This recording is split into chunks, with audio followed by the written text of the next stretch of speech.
This is Wall Street Week. I'm David Westin, bringing you stories of capitalism.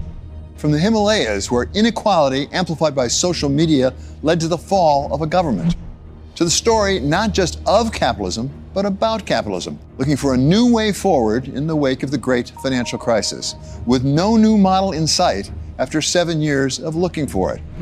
And small businesses, many of them family-owned, help drive the American economy. As boomers retire, their children may not want to pick up where their parents left off.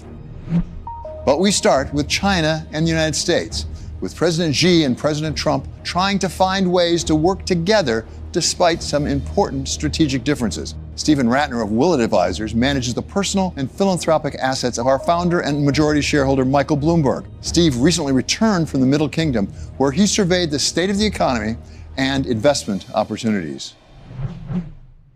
It was interesting, David, because I saw more than I've seen it before, a kind of two-speed or two-factor economy. On the one hand, everything you read about the domestic economy is largely true. Consumption is weak. Consumers are dispirited. They're still trying to sort out the property bubble. Xi does not seem to have any real appetite to do stimulus or any of the things we would probably do here under the same circumstances. It's not a disaster. It's growing. And so let's just put that in perspective. But on the other hand, their cutting-edge industries, their export industries are really extraordinary. I toured car factories. I saw robots. I drove in autonomous EVs, talked to a lot of people, obviously. And we should not be under any illusion about their competitiveness, even in things like AI, which we can talk more about, relative to where we are at the moment. Is that sustainable, do you think? Because there was a time, there was a dual circulation theory from President Xi, that you had the domestic supporting the international and vice versa. If they don't really get the domestic consumption going, the domestic economy going, and they have, as you say, the property challenges, there's a problem with investment there, can they continue to support that level of innovation? Well, that's why I want to put this in perspective, because the domestic economy is slow. Prices are not rising. They're not really much falling anymore. But it's still growing by some amount. And they, of course, have far more fiscal space than we have because, and there are a lot of different numbers around, but my conclusion, my view is that they are not nearly as leveraged from a governmental point of view as we are. And so they have fiscal space. She is just reluctant to use it.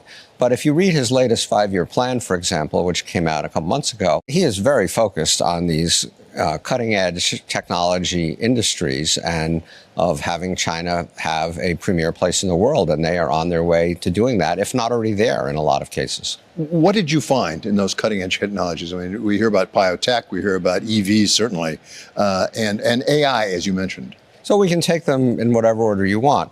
On biotech, they have gone from importing our drugs to their country to exporting their drugs to our country. Not the actual drugs, but the drug development. And if you talk to any biotech investor, and we have a number of them, they will tell you that they are now spending time in China. What has become a thing is licensing Chinese drugs into the U.S. You have to do the trials again and so forth to comply with U.S. regulations. But they can develop drugs faster, better, cheaper than we can for all the reasons you can imagine that China does things well when they put their mind to it. And so that's become a big thing. AI, we were obviously ahead, and we're still probably ahead, certainly in terms of adoption and the value of the companies and things like that. But they have a number of very good models and building more. I think the question about AI for them is whether the world will use Chinese models. I think it'll be tough here. I'm not so sure it'll be that tough in the rest of the world because they will be so much cheaper. For example, Huawei, as you may remember, was deep into the telecoms infrastructure in many parts of the world until we effectively shut it down. And so people were willing to use Chinese technology, and they may well in this case as well. And in the case of EVs and cars, they have something like 50 car companies, too many, and there's consolidation going on and so on.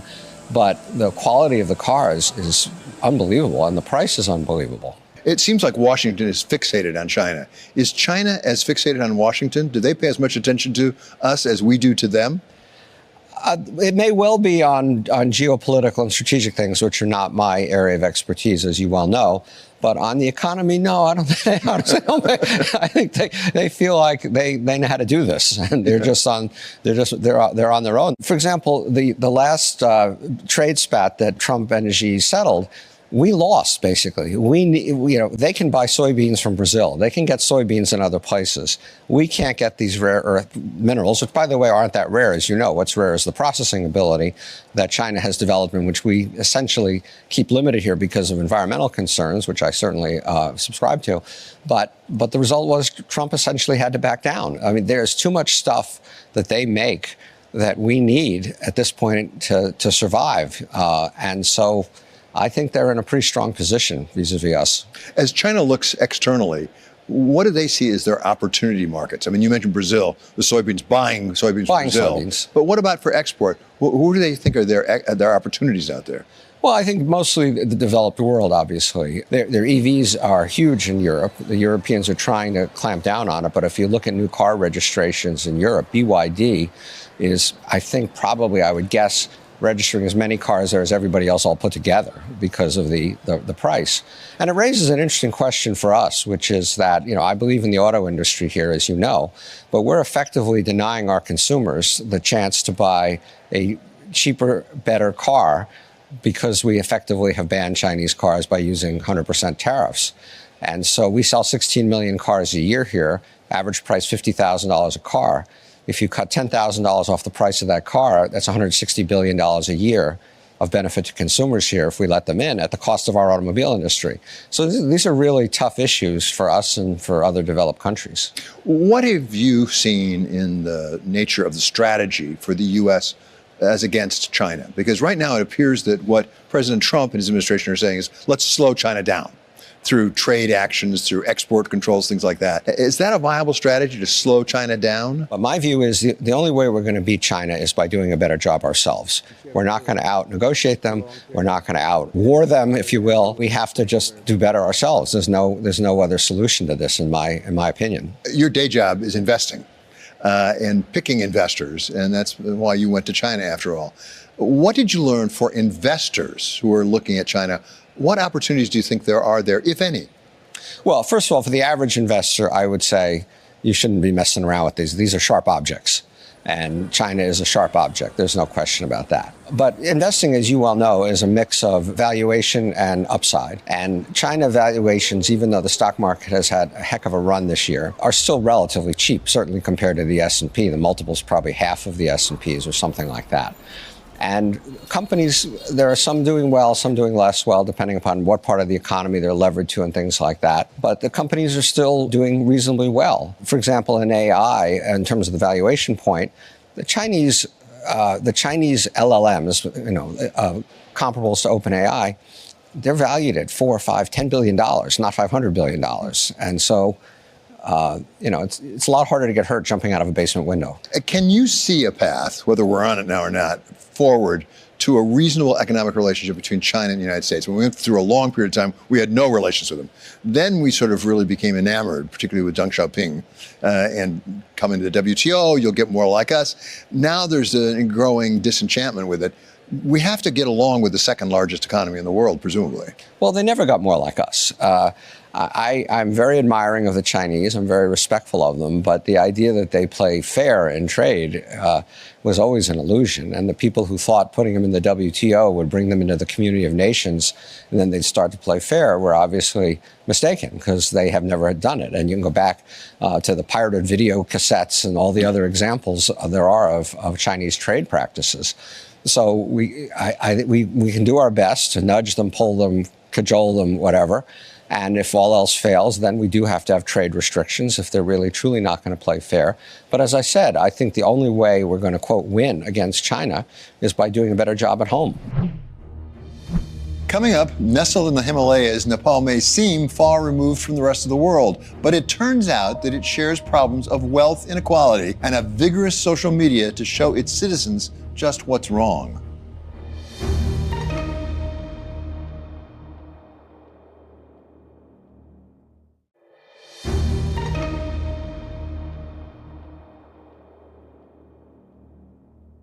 This is a story about turmoil at the top of the world.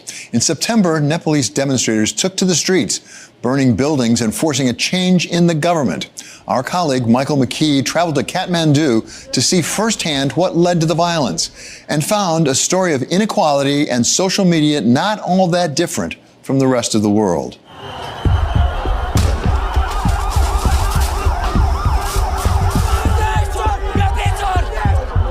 I was tired of living in a country where not my capabilities or my competence, but the connection that people have takes them forward. We plan to have a very small, peaceful protest. Did you stay off of social media or did you go back to posting? No, went back to posting. I will never stop posting. It's fine even if I die, but I will be dying speaking up for my country. There is a huge class difference, and all these people, they get these opportunities not because they are capable of it, just because they know somebody. Madagascar, Sri Lanka, Philippines, Maldives, East Timor, Nepal. Government properties being demolished, burned down. Did we ever think that we will be targeted next? No. The big question is, how many other similar countries does this spread to? Now more than ever before, people have a window into the lives of others. Social media connects youth across countries and continents, but it also shows them riches beyond their reach. And as inequality and unfairness become more conspicuous, some Gen Zers have taken to the streets. But nowhere was the movement more visible and more violent than in Nepal, a small democratic country wedged between Tibet and India. We were marching towards the parliament gate and I was always very opinionated. I used to have opinions on everything. I was a rebel kid. This video is about me asking. Prashamsa Subedi is a 22-year-old law student who lives with her parents in the outskirts of Nepal's capital, Kathmandu. Not long ago, her life took a surprising turn. It was 2024 when I started uploading the videos about my political opinion, what I felt the government was doing wrong, and that's when it took off. In late June, after a Nepali politician downplayed the country's poverty, Subedi posted an angry response on TikTok. A day later, her clip had over 1 million views. How can a leader, mantri say that? Ke? Before, when we think of it, these politicians would not have their life public. So we would not know what their lifestyle was, how everything was going. But then there is a very famous politician. One of his family members was a vlogger. And she used to document their lives and every clip used to go viral. And people used to see what lavish lifestyle they were having, which we could not even imagine. So that is how it all sparked, that is how it all triggered. In Nepal, there are so many people who have hand-to-mouth situation, and then you show off your luxury, this and that, everybody would get angry. So was I. Although inequality in Nepal may be more visible, its existence is hardly new. Its 31 million inhabitants make an average annual income of less than $2,000. And at around $40 billion per year, Nepal's GDP is lower than that of any U.S. state. But GDP has been on the rise, climbing at an average annual rate of over 4% in the last 10 years. It's also got a Gini coefficient that's fallen over the past 2 decades, showing that, with the limited data we have, the gap between rich and poor in Nepal seems to be shrinking. Ghanshyam Upadhyay is Nepal's finance secretary. We have experienced the 4.2% economic growth in the last decade. 1 year we faced the negative growth, that is of the COVID-19 year. That's why the economy of Nepal is resilient. Inequality is reducing. Small steps towards stability, but seemingly not enough. Anger and resentment over perceived economic injustice built up over the years, and seeing stark inequality on social media pushed people over the edge. There's sudden visibility to how much richer the rich are than the poor, right? That ability to kind of see over the palace walls. Clay Shirky studies the effect of social media on politics at New York University. In revolution after revolution, there has been some sudden change in perception of how the wealthy are living. In Nepal, it was around this idea of Nepo babies, right? It was the idea that the children of the rich were not suffering the way the rest of Gen Z was. There's a case, one of the famous Nepalese influencers, she was a former Miss Nepal, she was a Harvard graduate, and she was widely followed on Instagram. And once the idea of the Nepo baby arrives, many of her followers turned against her. She suddenly became a target for outrage for exactly the same thing she'd been posting all the way along. Something had changed about the way Nepal's youth saw their country and the lives of its wealthiest citizens. It was not just the inequality that felt wrong, but the inequality of opportunity. The idea that those at the bottom would never have the chance to rise up, and those at the top might not deserve to be there at all. And although generational wealth, corruption, and nepotism had always existed in Nepal, today they were in your face, on your phone, seemingly flaunted. As the online furor grew, the government made a dramatic decision. And Nepal has cracked down on a number of social media platforms, including Facebook, YouTube, Instagram, X. I was, first of all, utterly hopeless and helpless. 18-year-old Shaswat Lamachan was one of the many Gen Zers who was angry about the social media ban. Talked with some activist friends, figured out like what we could do, and we concluded that doing a protest will be the best way to do it. Lamachan says he expected 200 protesters to show up. But across the country, others like him were putting out the same call to friends and influencers.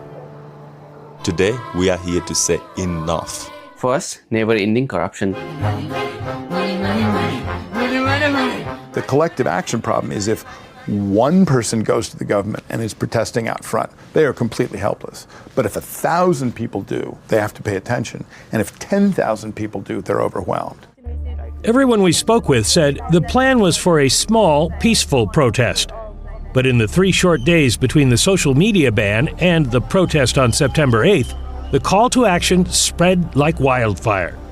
By that point, the evening of September 7, we figured out that this would be huge because everyone was talking about it. It ended up becoming a national thing. Well, tell us what happened on September 8th when you woke up in the morning. I didn't sleep that day. We all planned to wear school dresses so that police could not even beat us because it's illegal to beat school children. We started marching and we were chanting slogans and we were having fun, we were singing songs. Some people were playing Uno there, and we were 100 meters away from Parliament where we were sitting, and we got the sense of tear gas. In an instant, everything changed. That is when I got the news of a person being killed. We didn't think it would go that far, but there was a news of a person being targeted. I was just scrolling through the news. I could not work, I could not do anything. I was just scrolling through the one scroll, one death, one scroll, one death. After the news that one person is shot and he's dead, I felt so guilty because he might have come watching my videos. So maybe I am responsible for his death. Police firing actual shots at children dying. News of the violence traveled quickly, and then escalation. The very clip that I would say that ignited the fire in the people was a 17-year-old getting shot on his head. It outraged the whole population. The next day it was not Gen Z anymore. It was the nation versus the government. The Hilton got burned. They started burning all the government buildings and everything. Our palaces were burnt. Our banks were looted. This factory belonged to the family of Nirvana Chaudhary, whose home was also set ablaze. His family owns one of Nepal's largest businesses. So they went after your parents' house and then one of your factories. Our showrooms got burned down and motorcycles looted, vehicles looted. People are frustrated. People are jobless. Do they want to see big homes over there? Frustration was what was targeted towards individuals and families like ours. By the end of the violence, over 70 people had died, 2,000 injured. All the Gen Zers who spoke to us on camera made clear they never advocated violence and were far away when the situation escalated to the highest levels of government. On September 9th, one day after the protests began, many of Nepal's top leaders resigned, including the Prime Minister himself. We never imagined this situation. It was like nobody told us we would be a country without a government. The Gen Zers worried that in trying to improve their democracy, they might have inadvertently ended it. The army was taking control, stepping into the vacuum left by Nepal's leadership. But then, an unexpected phone call in the middle of the night.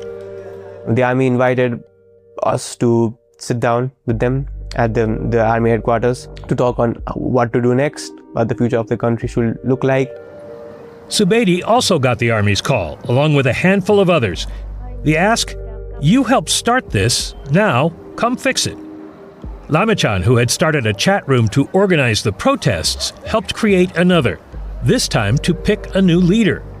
Over 100,000 people joined, and for hours they debated and voted. The name they chose? Sushila Karki, a retired Supreme Court justice known for fighting corruption and supporting women's rights. Subedi, the law student, got her phone number.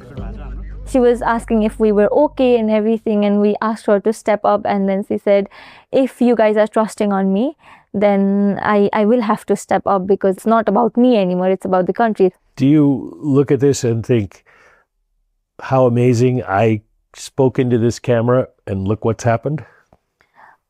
Actually, no, because I still have that guilt of posting the video, and I still think some people might have come watching my videos and they had to lose their lives. But if something great happens in the days coming forward, then that day I might be able to grasp that I was one of the major people who was responsible for this change to happen. In the weeks since Nepal's government was brought down, so-called Gen Z protests have erupted in other countries, including Morocco, Madagascar, and Peru. The outcome of these movements is uncertain, and their motivations are varied. But they are each grounded in the economics of inequality and a belief among younger generations that the system has, in some way, failed them. Has something changed in society that makes people angrier about their condition? We've had the peasants and the royalty forever. So there is a general anti-royalist and anti-elite sentiment that is spreading from country to country, a sense that the leaders of the country are not natural rulers. And there's also a sense that the economy should work for young people. And some of this is really just comparative, right? If you live in a place and you have a certain kind of life and you have no idea what anybody else's life is like, it's easy to just say this is how the world is. But if you can see across, right, if you can see to other countries, if you can see to other cities, that comparative sensibility makes it harder for a royal family or a set of hereditary elites to maintain legitimacy. And just the idea that the children of rich people should not have disproportionate opportunity, that is a surprising new idea. For Subedi and others, it's an idea whose time has come. A look over the palace wall made them angry, but then also hopeful for a better future. Hopeful enough to take action, and now hopeful that their action will be worth the sacrifice. Up next, capitalism at a crossroads. That's what several experts have addressed in various ways as we seek a new model to replace the one that got us into the great financial crisis.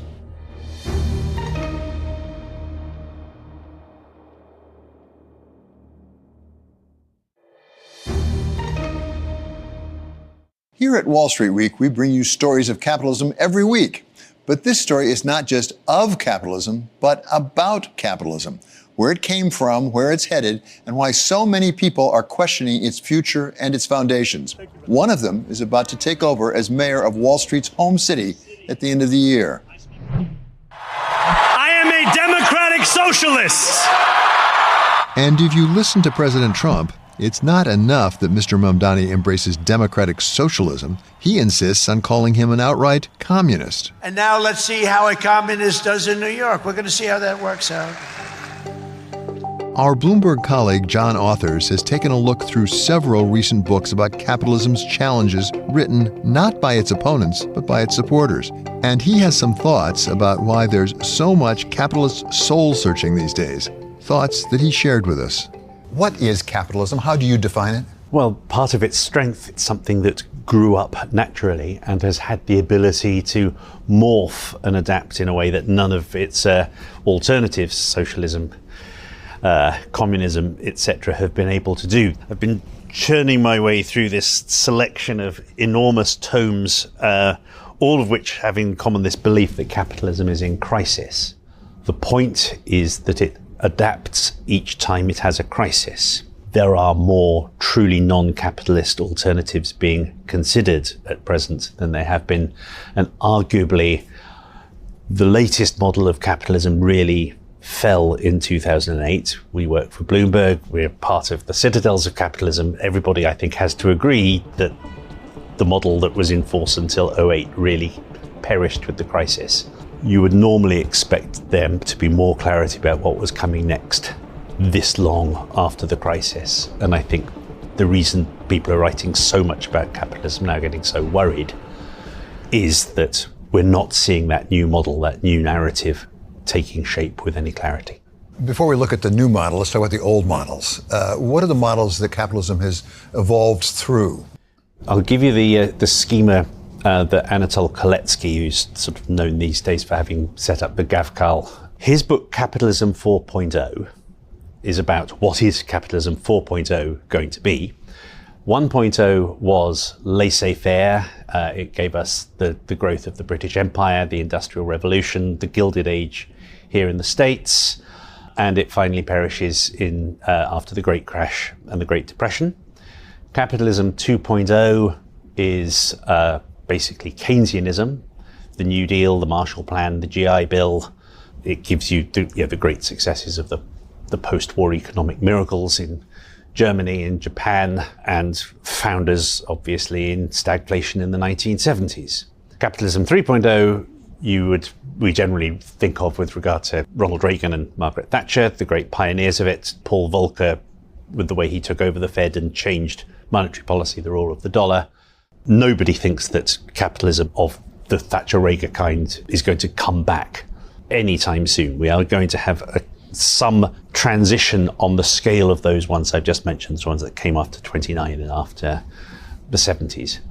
The question is exactly what the Capitalism 4.0 will be. Although capitalism in markets and democracy in politics tend to occur together and have some things in common, they are not the same. In each case, it was the markets that signaled to the politicians that this model had ceased to work. With the Great Crash, with the great inflation of the 70s, and with the crisis of 2008. Democracy and capitalism have a symbiotic relationship. There's a wonderful line from Winston Churchill that democracy is the worst way of running society that anybody has come up with, apart from all the others that have ever been tried. Both have it in common that they're not perfect, but that they are more or less impossible to improve upon. They have internal checks. You don't want to get thrown out by the voters. If you're a politician, you greed and fear counter each other, and the two systems check each other. It's largely now up to governments to work out what to do next. Does capitalism work without growth? Yes, that is a critical problem. This is Sven Beckert's book, professor of history at Harvard. He spent 10 years writing this magnum opus on the history of capitalism. And one of the points he makes, it's like a shark. It has to keep moving. You could argue that it's capitalism 1.0, Gilded Age. Donald Trump is terribly excited by President McKinley, who went for very high tariffs in the late 19th century when America was expanding the way it was by building railroads, connecting up the West and the East Coast and all the rest of it, was a way of protecting this infant economy as it got ready to take over its hegemonic position in the world. However, most of the people I've been talking to would suggest that there's something a little more alarming going on, which you might call capitalism 0.0, or pre-capitalism, which is mercantilism, the idea that came before. Capitalism grows out of Britain's victory in the Napoleonic Wars, the growth of the British Empire and the Industrial Revolution. Different countries had their own spheres of influence and then tried to build empires to give them a place to sell their stuff to. One of the problems facing capitalism is the growing role of governments in intervening to minimize pain for markets and investors. Well, my point, David, in the book is not that capitalism has failed, but that it's been ruined. And it's been ruined by government over time. Author Rashir Sharma is head of Rockefeller Capital Management's international business. His book is What Went Wrong with Capitalism. So then you began to expand the role of the state. The problem is that it is now expanded to such an extent, and it's not just about government spending, as I said. It's the culture of the bailouts. Who does it help? It's the regulations. Who does regulation really help? And what I say in the book is that all these things have systematically increased to undermine what capitalism is supposed to be. And the outcomes we're getting today is not what the founders had in mind. When the founders spoke about the architects of capitalism, they wanted more competition, churn to happen, that the incumbents are never entrenched, that they're always challenged by insurgents. Capitalism was supposed to create that freedom, let the insurgents come and challenge the incumbents. Instead, what we are seeing today is that the incumbents are getting more and more entrenched. The concentration of power, as you can see, the number of companies that dominate the S&P 500, how concentrated that is. And also the fact that you get this mismatch in risk, which is that you can capitalize the gains, but we are here to socialize the losses. I think it's this perversion of capitalism that we have seen today. And this is having real consequences. That concentration has only increased in recent years. Much of the growth in America's equity markets today is driven by the Magnificent Seven. Productivity growth around the world, and particularly like in America, has been falling off, right? At the end of the day, the key to long-term economic growth is productivity growth. So productivity growth is falling off. Why is it falling off? I argue it's because the dynamism that capitalism brought about getting new people to come, about taking out the dead wood, that dynamism is getting lost in this constant state support that we have for capitalism. And the other negative consequence is this concentration of power. And when you have so much regulation out there that helps the incumbents, they're big, they can afford to deal with those regulations, and they can even lobby in Washington to get the kind of regulations that they want. But small to mid-sized businesses, they find it increasingly difficult to survive, forget even thrive in this kind of environment. There's a deep unhappiness with the establishment, as most people are very unhappy with their own fortunes, right? Which is that in America today, for example, I think about 70% of Americans today say that they are unlikely to be better off than their parents. This is a violation of the American capitalist dream. The American capitalist dream from 40, 50 years ago was that most Americans thought they're going to be better off than their parents. You're supposed to be better off over time. Young people in America today, when you poll them, they tell you that they'd rather have socialism than they would have capitalism. For me, that is possibly the one most important statistic that inspired me to write this book. That why are so many young people in this country disillusioned with capitalism? And the answer for me is the fact that they are disillusioned with the current form of system, which they think is capitalism. With all the challenges that capitalism faces today, perhaps the most ironic is that its biggest advantage, deep capital markets, may in the end itself turn out to be anti-capitalist. One of the things that surprised me, I've spent the last 20 years of my life covering this, it's fascinating how many actual capitalists, people involved in finance, now regard the degree of liquidity in the markets, the degree of financialization as having been a problem. One way to express this is a guy called Amar Bide, who's currently at Columbia, very interesting thinker, argues that to make a market as deep as they currently are, to be able to trade things, you actually need to homogenize them, you need to plan them. You rely on MSCI and S&P to create indexes, and then you trade indexes. You get the rating agencies to tell you, yes, this is AAA, you can split it around however you like. That you end up, in order to make markets that liquid, so that you can trade them, they can become as big and liquid as they are, you have to make such sweeping decisions about how you define companies, how you allocate them, that you're basically taking the role of a communist planner. So There is an argument in which the liquefaction, the financialization of the economy basically did away with judgment, did away with the notion of trust in people's dealings with each other, and therefore led to a version of capitalism that frankly isn't any better than socialism or communism. Coming up, what happens when the next generation isn't all that interested in inheriting that family-owned business we've spent our lives building up? The story of small business succession in the United States.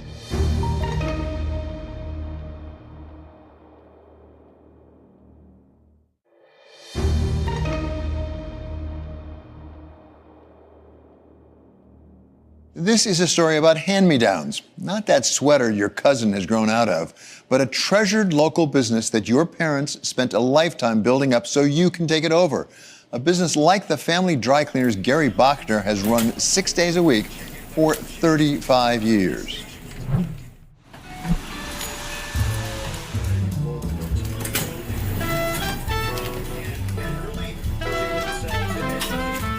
It all began in 1961.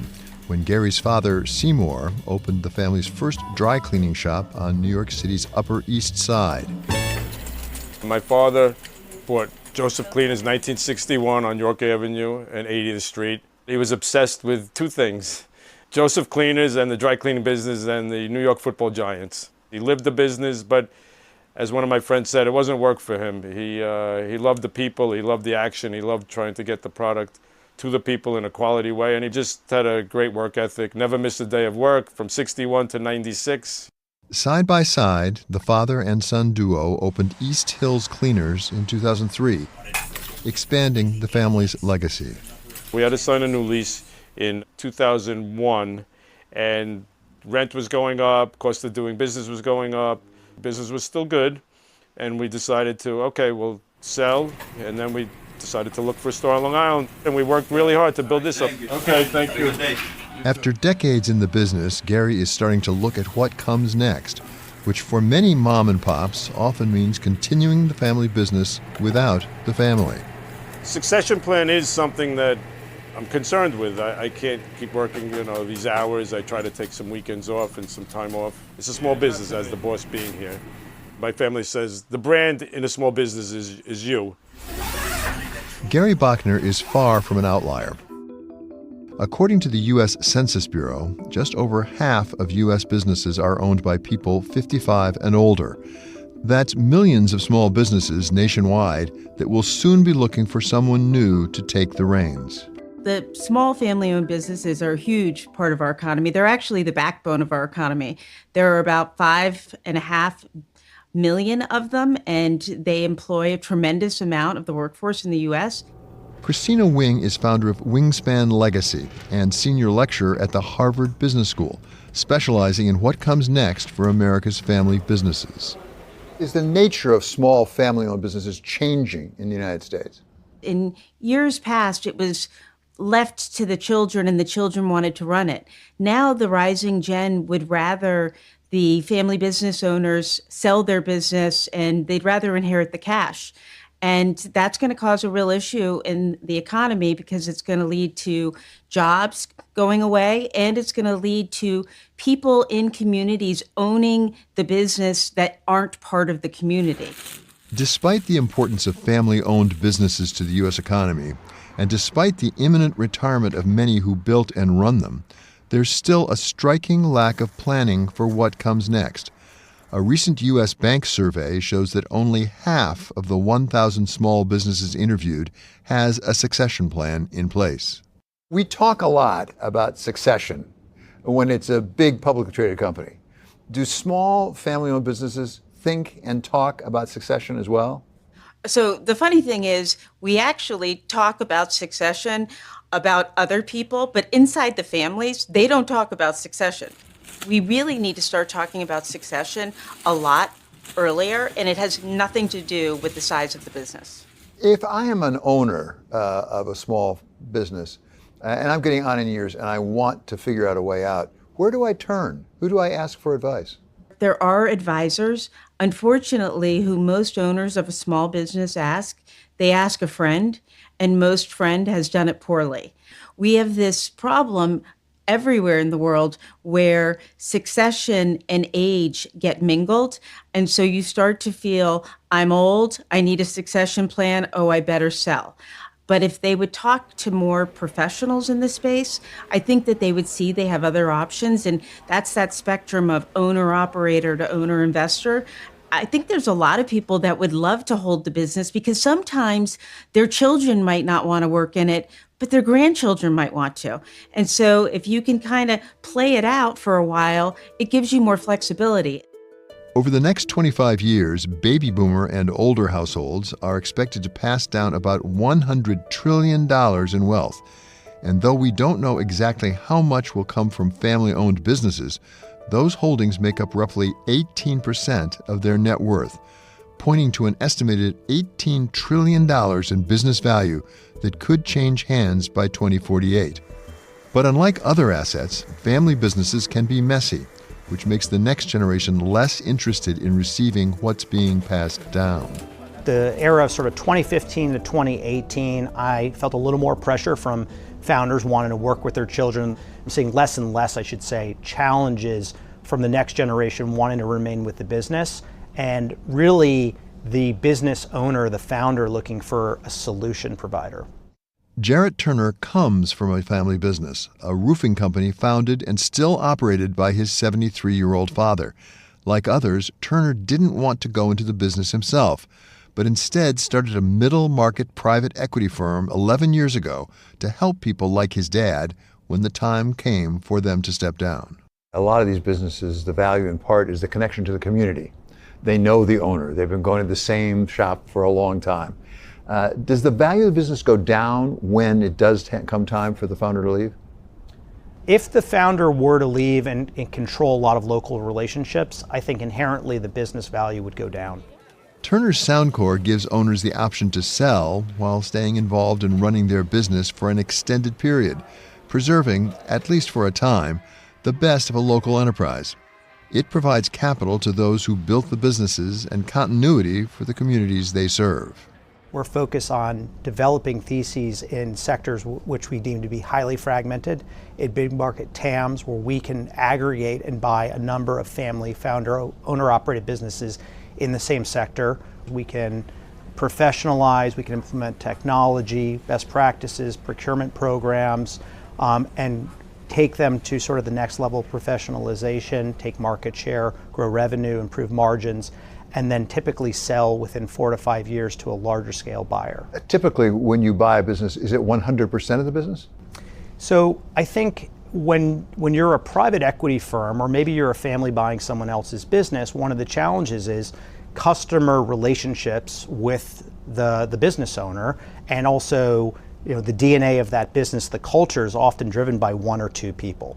So for us as a philosophy, we look at sellers and we put together a seller retention matrix where we look at a lot of qualitative aspects of their personality and how long have they been with the business, the number of customers that they have, the number of suppliers that they have. But one of the best ways as a buyer to assure that you're going to have interest in that business owner to continue to sort of drive the business forward and not improve their golf score the next day is to have skin in the game. Do you have much competition in private equity for small family-owned businesses? I would say you'd have to look at our average multiple that we pay. If you type in private equity and average purchase price multiple into Google or another search engine, you'll typically see 12 to 20 plus times EBITDA. We've averaged in context at a 5.9 times multiple, and that's across 109 acquisitions. So in terms of our volume and the number of acquisitions that we've done and apply that to the multiple, we're probably one of the lowest of any private equity firm in the United States. I would use that as evidence that we don't have a lot of competition. The way that we're able to do that is we're buying very small businesses. In a changing economy, dependable cash-generating businesses are gold mines, especially for private equity firms able to buy small and scale fast. We at Soundcore, we focus on recession-resistant businesses. What's your average length of time you hold them? So we've owned businesses for a spread of 3 to 7 years. Our average is 5 years. So that strikes me as remarkably short in private equity generally right now. We hear a lot, read a lot about private equity generally, the big private equity, having trouble getting out of investments. Is yours a different approach to private equity? I think it is. I mean, I think there are a few things that you can do wrong in private equity. You can overpay for businesses, you can over leverage them and put them into a bad capital structure, or you can pick your favorite child and put too much of your fund in a commingled fund into one deal that doesn't go right. It drags down the rest of the fund. I think by our strategy of not overpaying for businesses, but giving business owners a fair price, not chasing to win auction processes, there's a lot more opportunity, even in this market, to exit our businesses. For many owners, firms like Turner's present a way out, even if taken in stages.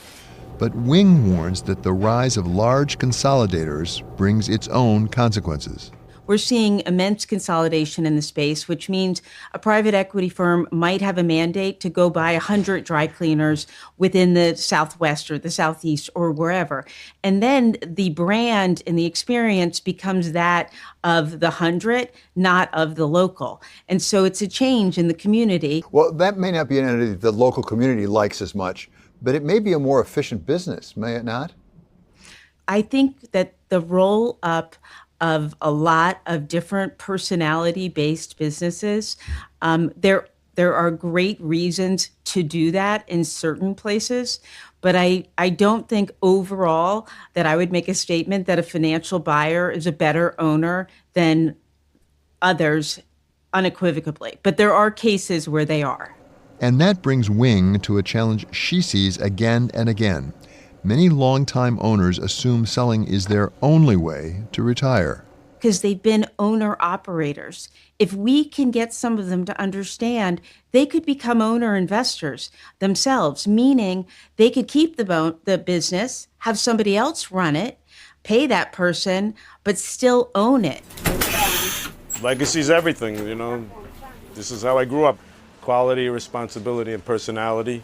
We have great relationships with our customers. We've known them now generations. Oh, really? We give them a good product, and we like serving the community. For Bachner, like so many others, it's never just a business. It's the early mornings, the familiar faces, the generations of trust that turn a storefront into a cornerstone of a community. And as the next generation steps in or steps away, the values at the core of these small businesses remain the foundation for whatever comes next. That does it for us here at Wall Street Week. I'm David Westin. See you next week for more stories of capitalism.